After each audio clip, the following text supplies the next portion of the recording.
Most of my message this morning comes from Bishop Curry's address on Friday to our church and our nation. In the moment of a national crisis, a moment of great danger, a people must decide, who shall we be?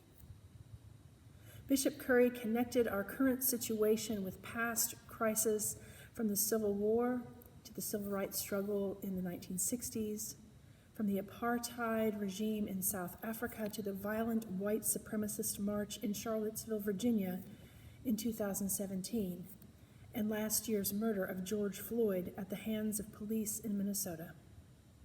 Bishop Curry shared the wisdom of Abraham Lincoln, Martin Luther King Jr., and Bishop Desmond Tutu, all men who lived and worked in nations divided and consumed by hate and violence. President Lincoln said in his second inaugural address, "With malice toward none, with charity for all, with firmness in the right, as God gives us to see the light. Let us strive on to finish the work we are in, to bind up the nation's wounds, to care for him who shall have been born the battle, and for his widow and his orphan, to do all which may achieve and cherish a just and a lasting peace among ourselves and with all nations."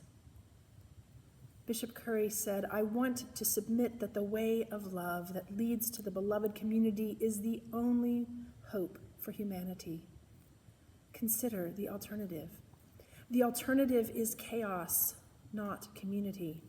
The alternative is an abyss of anarchy, of chaos, of hatred, of bigotry, of violence. And that alternative is unthinkable. We have seen nightmarish visions of that alternative. And we have seen it this past Wednesday when a monument to democracy, the capital of the United States of America, was desecrated and violated with violence and vandals. Lives were lost. A nation was wounded. Democracy itself was threatened.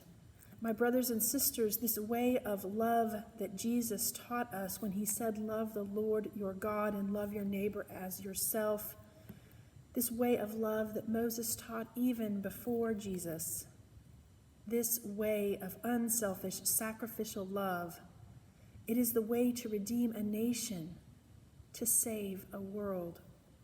It is the way of hope for us all. But do not make the mistake that I speak of a sentimental and emotional love. This is the same love that Jesus spoke of as he got closer and closer to the cross.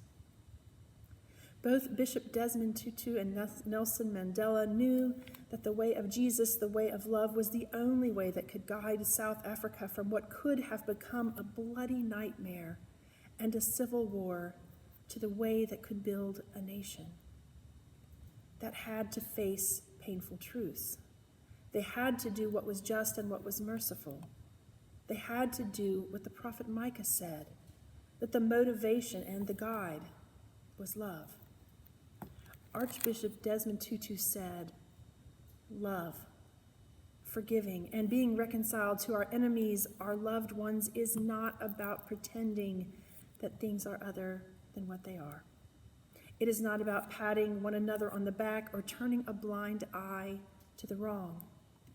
True reconciliation exposes the awfulness of abuse, the hurt, the truth. It could even sometimes make things worse for a while. It is a risky undertaking, but in the end it is worthwhile.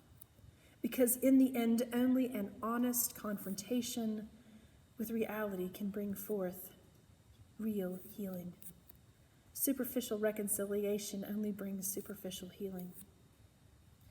This is the way of love that can heal our hurts, that can heal our land, that can help us become one nation under God, indivisible with liberty and justice for all. So I would ask you to do two things. I'm asking you to make a commitment, a renewed commitment to live the way of love as Jesus has taught us, and to do it by making a commitment to go out and bless somebody. Bless somebody you disagree with. Bless somebody you do agree with. But to go out and bless somebody by helping somebody along the way.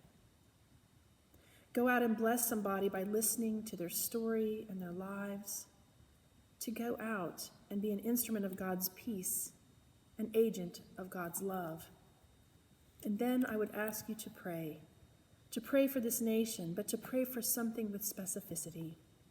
Pray that we may have the wisdom and the courage to love. With malice towards none, with charity toward all, with firmness in the right, as God gives us to see the right. Let us strive to finish the work that we are in, to bind up the nation's wounds, to care for him who shall have borne the battle, and for his widow and for his orphan, to do all which may achieve and cherish a just and lasting peace among ourselves and with all nations. Michael Bishop Curry's address to the church this week moved me and reminded me of the promises made during baptism.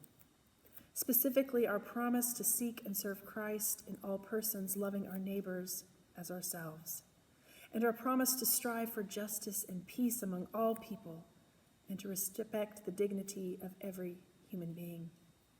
In a few moments, we will affirm our faith and our promises made at baptism. We will renounce evil. It is a moment when we can choose who we shall be as followers of Christ and who we shall be as a church. It is a day to remember that now, more than ever in our nation, torn apart by violence, division, hatred, and arrogance, that truth matters. Words matter.